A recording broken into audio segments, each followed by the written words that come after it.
السلام علیکم ورحمۃ اللہ وبرکاتہ۔ نحمده ونصلي ونسلم على رسوله الكريم وعلى آله وأصحابه أجمعين، أما بعد فأعوذ بالله من الشيطان الرجيم، بسم الله الرحمن الرحيم۔ لقد كان لكم في رسول الله أسوة حسنة، صدق الله مولانا العظيم۔ درود شریف پڑھیں، اللہم صلی علی سیدنا مولانا محمد معدن الجود والکرم وآلہ وصحبہ وبارک وسلم۔ محترم سامعین، نبی کریم صلی اللہ تعالی علیہ وسلم کی مبارک میلاد کے موقع پر حضور اکرم صلی اللہ تعالی علیہ وسلم کے ہجرت کا بیان جاری ہے۔ گزشتہ کل بیان ہوا تھا کہ اللہ کے رسول صلی اللہ تعالی علیہ وسلم کو گرفتار کرنے کے لیے سراقہ بن مالک 100 اونٹ کی لالچ میں گئے، اور پھر نبی کریم صلی اللہ علیہ وسلم کا معجزہ اور ان کا اسلام لانا، یہ واقعہ بیان ہوا تھا۔ اللہ کے محبوب نبی اپنے رب کریم کی بے پایہ رحمتوں اور برکتوں کے خزانے لٹاتے ہوئے اور سوئے ہوئے نصیبے کو بیدار کرتے ہوئے، مردہ دلوں کو زندگی جاوید عطا کرتے ہوئے، کوہ دامن کو انوار الہی سے رشک طور بناتے ہوئے، جو بھی ملتا اس سفر میں بھی تو اپنی نظر کرم سے اس کے گندے دل کو پاک فرماتے، نفوس امارہ کو نفوس مطمئنہ کے زمرے میں شامل کرتے، اجاڑ اور سنسان صحراؤں کو آباد کرتے ہوئے خرامہ خرامہ مدینہ منورہ کی طرف بڑھ رہے تھے۔ مکہ مکرمہ سے مسلمانوں کا ایک قافلہ حضرت زبیر رضی اللہ تعالیٰ عنہ کے قیادت میں تجارتی سفر پر گیا ہوا تھا۔ سیریا سے واپسی پر ان کی ملاقات رحمت عالم صلی اللہ تعالی علیہ وسلم سے ہوئی۔ حضرت زبیر نے سفید رنگ کا ایک جوڑا بارگاہ اقدس میں پیش کیا، جسے اللہ کے رسول صلی اللہ علیہ وسلم نے قبول فرمایا اور آپ نے اسے ویتن بھی فرمایا۔ اسی سفر میں مسلمانوں کا ایک دوسرا تجارتی کارواں مکہ واپس جاتے ہوئے ملا۔ اس کی سربراہی حضرت طلحہ بن عبید اللہ رضی اللہ تعالیٰ عنہ کر رہے تھے۔ انہوں نے بھی 2 جوڑے پیش فرمائے، ایک نبی کریم صلی اللہ تعالی علیہ وسلم کے لیے اور دوسرا حضرت صدیق اکبر کے لیے۔ حضور نے اسے بھی قبول فرمایا۔ اسی سفر میں مدینہ منورہ جاتے ہوئے ایک اور واقعہ پیش آیا، اسے بھی سنیں اور ایمان کو تازہ کریں۔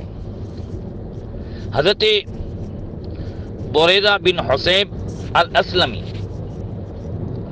وہ بیان فرماتے ہیں کہ جب کفار قریش نے 100 اونٹوں کا انعام ظاہر کیا کہ جو محمد صلی اللہ تعالی علیہ وسلم اور ابو بکر کو گرفتار کر لائے تو انہیں 100 انعام دیا جائے گا، 100 اونٹ انعام دیا جائے گا۔ کہتے ہیں کہ اتنے بڑے انعام کے لالچ میں بھی حضور کے پیچھے روانہ ہوا۔ میرے ساتھ میری قوم بنو سہم کے 70 شہسوار بھی تھے۔ اتفاق سے میری ملاقات حضور سے ہو گئی۔ دیکھیے 70 حضرات ہیں، حضور کو گرفتار کرنے کے لیے جا رہے ہیں۔ حضور مل بھی گئے، مگر اللہ تعالیٰ اپنے حبیب کی کیسے حفاظت فرماتا ہے، اور گرفتاری کے لیے جانے والے خود جو ہے حضور کے کیسے اسیر بن جاتے ہیں۔ بریدہ بن حصیب الاسلمی کہتے ہیں کہ حضور نے مجھ سے پوچھا، من انتا، تم کون ہو؟ میں نے عرض کی، میرا نام بریدہ ہے۔ یہ سن کر سرکار حضرت ابو بکر کی طرف متوجہ ہوئے اور فرمایا برد امرنا وصلحا، برد کہتے ہیں ٹھنڈی کو، یعنی ہماری مہم کی آگ ٹھنڈی ہو گئی اور حالات درست ہو گئے۔ پھر پوچھا ممن انتا، تم کس خاندان سے تعلق رکھتے ہو؟ بریدہ کہتے ہیں میں نے عرض کی میں اسلم قبیلے کا فرد ہوں۔ یہ سن کر سرکار نے فرمایا سلیمنا، ہم محفوظ ہو گئے۔ پھر پوچھا ممن، بنو اسلم کی کون سی شاخ میں سے ہو؟ میں نے عرض کی من بنی سہم، میں بنو سہم خاندان سے ہوں۔ حضور نے ابو بکر کو فرمایا خرج سہمک یا ابا بکرین، اے ابو بکر تیرا تیر نکل آیا ہے۔ بریدہ کہتے ہیں میں نے پوچھا من انت، آپ کون ہیں؟ حضور نے فرمایا انا محمد ابن عبداللہ رسول اللہ، میں محمد ابن عبداللہ ہوں اور اللہ کا رسول ہوں۔ اس پیکر نور کی ایک جھلک دیکھتے ہوئے بریدہ کی آنکھیں روشن ہو گئی، سارے نقاب آنکھوں سے اٹھ گئے اور بیتابی سے جواب دیا اشہد ان لا الہ الا اللہ ان محمد عبدہ ورسولہ۔ بریدہ اور اس کے ساتھی تمام کے تمام مشرف اسلام ہو گئے۔ دست اقدس پر اسلام قبول کرنے کے بعد بریدہ نے اپنے جذبات تشکر کا یوں اظہار کیا الحمدللہ الذی اسلم بنو سہم طاعین غیر مکرہین، اس اللہ کے لیے ساری تعریفیں ہیں جس کی مہربانی سے بنو سہم قبیلے کے لوگ اپنی خوشی سے اسلام لے آئے، کسی مجبوری سے نہیں۔ رات گزری اور صبح ہوئی تو حضرت بریدہ نے عرض کی یا رسول اللہ لا تدخل المدینہ الا ومعک لواء، اے اللہ کے محبوب رسول، آپ پرچم لہراتے ہوئے مدینہ طیبہ میں داخل ہوں۔ انہوں نے اپنا عمامہ کھولا اور نیزے کی انی کے اوپر اسے باندھا اور یوں جھنڈا لہراتے ہوئے حضور کے آگے آگے جا رہے تھے، جبکہ مدینہ طیبہ کے در و دیوار اور اس کی فضائیں اپنے معزز مہمان اور بلند اقبال قائد اور نبی برحق کے راہ میں اپنے دید و دل فرش راہ کیے ہوئے تھے۔ ایسے ہی اللہ کے رسول صلی اللہ تعالی علیہ وسلم کا سفر جاری تھا اور اسی میں ایک اور واقعہ پیش آیا۔ یہ واقعہ بھی سنیں اور اندازہ لگائیں کہ اسلام سے ہمیشہ سب کو عزتیں ملتی ہیں۔ اسلام سے کبھی جو ہے عزت گھٹتی نہیں، اسلامی احکام پر عمل کرنے سے عزتیں گھٹتی نہیں ہیں بلکہ اس سے عزتیں ملتی ہیں۔ اسی مبارک سفر میں نبی کریم صلی اللہ تعالی علیہ وسلم کے ساتھ ایک واقعہ پیش آیا۔ چنانچہ حضرت ابراہیم نے عبد الرحمن سے پوچھا کہ آپ کے والد نے آپ کو کیا واقعہ بتایا تھا؟ ابن سعد نے کہا کہ میرے والد سعد نے مجھے بتایا کہ رسول اللہ صلی اللہ تعالی علیہ وسلم حضرت ابو بکر کے ساتھ تھے اور ہم لوگ ان کے پاس آئے۔ حضرت ابو بکر کی ایک بیٹی رضاعت کے لیے ہم اپنے پاس لے آئے تھے۔ اللہ کے رسول صلی اللہ علیہ وسلم نے مدینہ کی طرف خاص راستے سے سفر کرنے کا ارادہ ظاہر کیا۔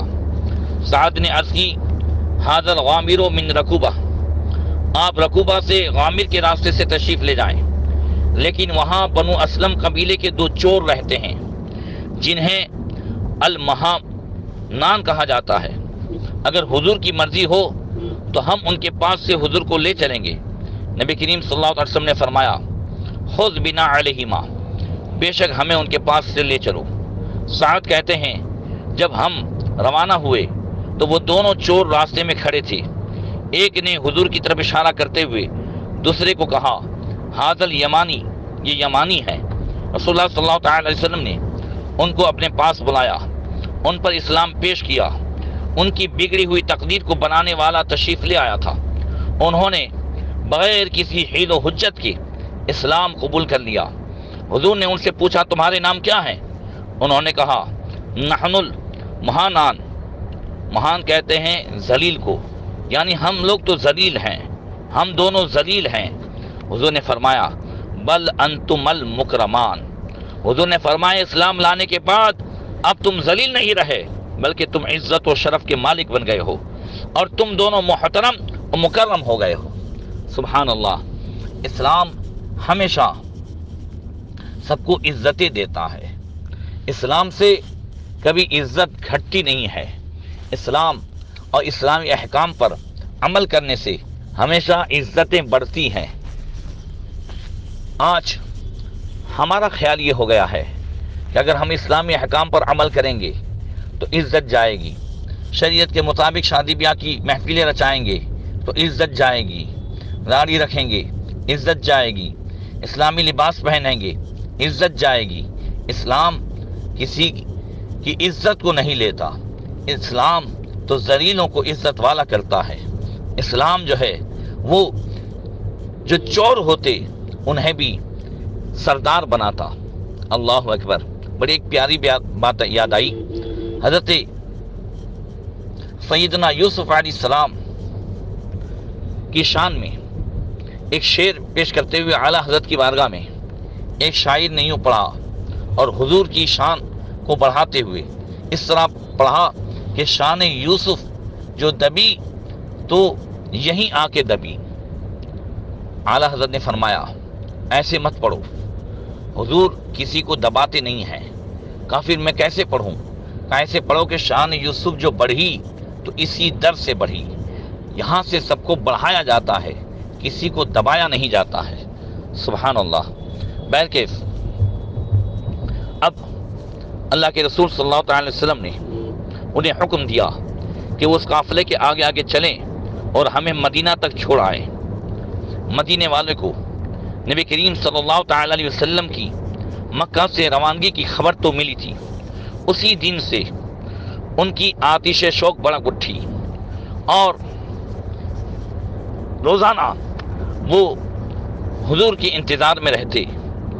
مکہ مکرمہ سے مدینہ منورہ کا یہ فاصلہ 12 دن میں طے ہو جاتا ہے، مگر یہ 12 دن تو انہوں نے بے قرار دلوں کو تسلی دیتے ہوئے گزار دیے، لیکن اب ان کے لیے صبر کا پیمانہ لبریز ہو چکا تھا۔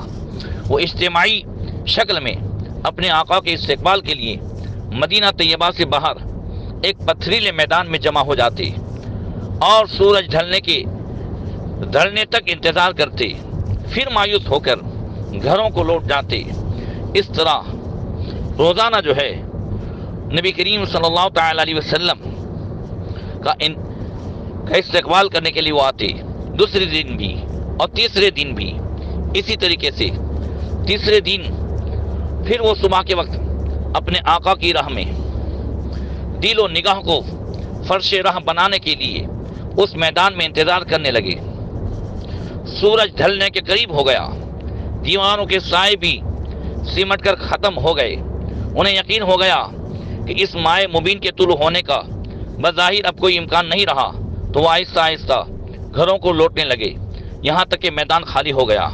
عین اس وقت ایک مختصر قافلہ ادھر آ رہا تھا، رحمت الہی اور عنایت ربانی اس پر سایہ فگن تھی۔ اس وقت ایک یہودی اپنے کسی کام کے سلسلے میں ایک اونچے ٹیلے پر کھڑا تھا۔ اس نے اس مبارک قافلے کو دیکھا تو زوردار نعرہ لگایا، جس سے مدینے کی ساری وادیاں گونج اٹھی۔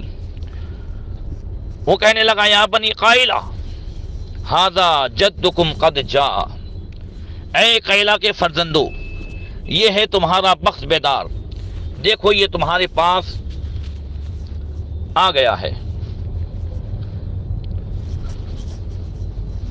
حضرت شیخ عبدالحق محدث دہلوی رضی اللہ تعالیٰ عنہ فرماتے ہیں کہ جب ٹیلے پر کھڑے ہو کر یہودی نے اعلان کیا اے مسلمانوں، تمہارا مقصد و مقصود تشریف لے آیا ہے، مسلمانوں میں مسرت و شادمانی کی ایک لہر دوڑ گئی۔ اپنے ہتھیاروں کو لیے ہوئے سرور کائنات صلی اللہ علیہ وسلم کے استقبال کے لیے بھاگے چلے آ رہے تھے۔ حرہ کے میدان میں ملاقات کا شرف نصیب ہوا۔ ایک دوسرے کو مبارکبادیں دے رہے تھے، طرح طرح سے خوشیوں کا اظہار کر رہے تھے۔ جوان اور بچے اور عورتیں اور مرد، چھوٹے بڑے، سب نعرہ لگا رہے تھے، جاء رسول اللہ، جاء نبی اللہ، اللہ کے رسول تشریف لے آئے، اللہ کے نبی تشریف لے آئے۔ حضرت انس فرماتے ہیں میری عمر اس وقت